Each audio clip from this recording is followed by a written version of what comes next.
the Northwest BC Food Action Network, it's come to our attention that there are quite a few barriers for new farmers and producers becoming involved in the Northwest. And so we really wanted to take a full kind of session here at the conference and address some of those issues and start that conversation around what some of those barriers are and how we can begin to look at policies and community development to kind of address them. So one of the big ones that definitely always comes up is affordability of land, and I'll touch on that a little bit in the next slide to give you a bit of a background information about that. Same with small scale production, how to be profitable as a smaller scale producer and competing with some of those larger farms. And then looking at food security through a producer's lens. So that's something that we wanted to have some first-hand producers here to be able to describe a little bit about that process. So in terms of definitions, we actually defined new and young, although all of our farmers are very spry, by the age of their farm, not by the age of the farmer. And so we've defined it as a farm that's less than 10 years old. And then we've defined farmers as food producers who are selling something grown on the farm for income or profit. So this is differentiating them from hobby farm producers. And I just want to do a quick plug for the World Cafe session that's going to be happening this afternoon. This is going to spark a lot of discussion in this session, and I'm sure there'll be lots of questions. So Cameron is going to be around this afternoon for the World Cafe session, and we're also going to have Wendy Hadley here from REMAX talking a little bit more about the land side of things. Next slide. So just a really quick background on the land values here in Terrace. This just gives us a quick snapshot of some of the changes that we've seen in land value. So I know it's a little bit hard to see. The green dots here along the bottom are representing Rosswood and Shames Flat. So this data is actually from BC Assessment. So they've randomly taken different plots in these different areas and highlighted the price, the value, land value per acre. And so Rosswood Shames Flat is represented here in the green. Red is near the Doreen area.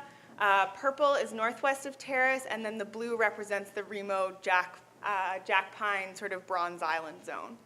So just to really briefly highlight, you can see here northwest of Terrace in 1991, we were looking at around $1,288 per acre, and now we're looking at $6,581 an acre. So pretty huge jump there. And then for the Remo Jack Pine Bronze Island zone, going from $1,107 per acre to $7,864 per acre. So you can see there are some plateaus definitely there, but all in all, it's on a steady sort of upward stream. So just a quick overview of what the structure of our panel is going to look like. We are going to do one question. So the panelists have had the questions, and they've had some time to prepare and decide which ones they feel they would like to answer. So we're going to ask each panelist one question. They'll have 4 minutes to answer the question, and then we'll have up to 4 minutes, and then we'll have 5 minutes for discussion from the rest of the panelists after that. After we go through some of the pre sort of determined questions, we are going to have some space for audience questions at the end. So I'll ask that if you do have a question to raise your hand, and we'll make sure that everyone can hear it. And please direct it at one of the panelists specifically, and then after they've had a chance to answer, we'll be able to give the other panelist some time to answer. So I'm going to be pretty ruthless. I'm going to time it on my flip phone here. But I just wanted to, let you know the structure of the panel, and then we'll get through and introduce some of our producers here. Okay, so starting with Kevin. Kevin Murphy is a 39-year-old first-generation farmer who was born in Terrace. His wife, Mandy, is a fourth-generation farmer from southern Ontario. Together, they have 2 kids under the age of 4 who they are raising on the farm called Remo Harvest. The farm is 7 acres cleared and 14 acres forested land. It is certified organic farm located in Old Remo. Back in 2009, Kevin was inspired to get into farming and began reading and saving up for a farming operation in Terrace. His reasons to get into farming originally came from the desire to eat and sell healthy foods produced with integrity. Kevin and Mandy purchased their farm 7 years ago and began farming on evenings and weekends for the first 3 years, while they continued to work off the farm full-time. 4 years ago, Kevin left his job with TELUS to pursue farming on a basis that is part-time mixed with part-time work off the farm. Remo Harvest became certified organic to be able to distinguish themselves from the factory farming that is dominating Canadian agriculture and threatening the air, soil, and water quality. The farm uses deciduous and coniferous forage for their goats, as well as cedar building materials for their greenhouse, home, barn, and fencing. They produce certified organic vegetables to sell, but spend much of their time homesteading so their family can enjoy foods produced with integrity, such as honey, yogurt, cheese, berries, hay, foraged mushrooms, and of course veggies from the garden. A very large part of their work has been adapting the property into a farm over the last several years. Kevin has become a jack of all trades in order to create the necessary outbuildings for successful farming without overstepping the budget. Wendell Berry says specialization is the disease of modern character, and Kevin knows this to be true, firmly believing that specialized farms can only exist as long as the fossil fuels they are directly relying on are purchased at the right price to support the operation. When asked to share additional thoughts on farming, values, and practices, Kevin says, "We hope our farming practices will result in our children seeing us thrive economically. This is the only way that our children may take up farming one day. We place a high value on them seeing this option as a reality more than we value them actually taking up farming, which of course is entirely up to them. A large number of people in Terrace see farming as a form of retirement, something one can only take up after their years working. This is a cultural barrier to farming in Terrace, one that we have been working to dismantle by creating ways to make the farm support the family. I would like to now say that we are listing out our farm for sale this spring and have the intentions of moving to Ontario to be with my wife's family and set ourselves up for farming organically on the next level. The market is currently one in Terrace that will make it much harder for farm-owned land economically. LNG will drive up consumers' living wages and government revenues, which in many eyes will help our food security for customers. But in the eyes of a producer, I see it being crippling to people owning and farming land here profitably. Renting land for food production is about to become a whole lot more important, but with huge inherent risks." Kevin Murphy. Wow. Next, thanks, Kevin. Thank you very much, Margaret. Yeah. Next we have Cameron Bell. Perfect.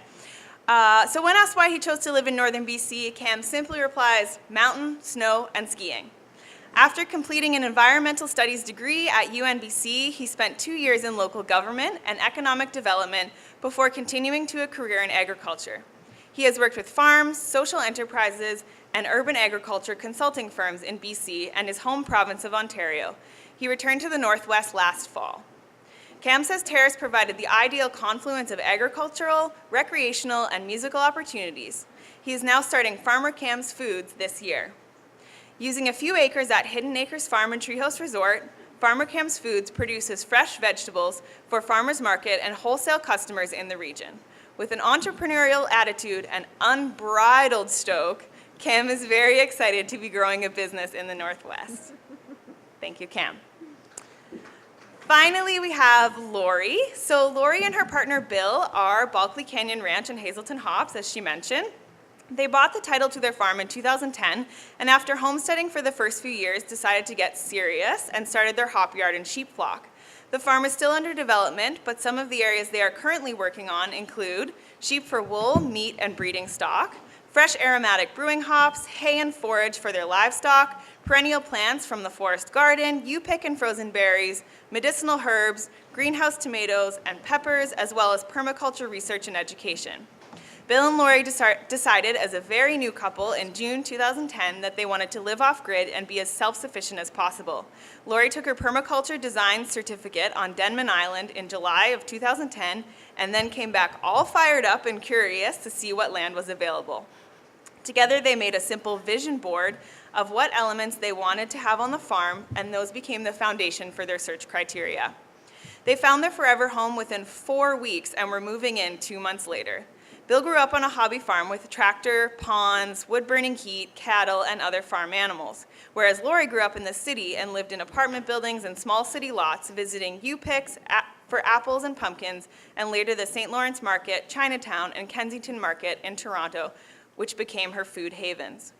Lori worked as a community sustainability / zero waste consultant for 20 years, and Bill has worked as a tree planter and trail builder. Starting a farm wasn't that big of a leap in terms of personal values, but they have been on a fairly steep learning curve in terms of farming skills, animal care, and farm business management. When asked to share additional thoughts on farming values and practices, Lori says, "We don't believe in land ownership, we believe in stewardship. Our farm has welcomed hundreds of visitors in the past few years, and we welcome any of you to come visit as well. Just please call ahead." Thank you, Lori.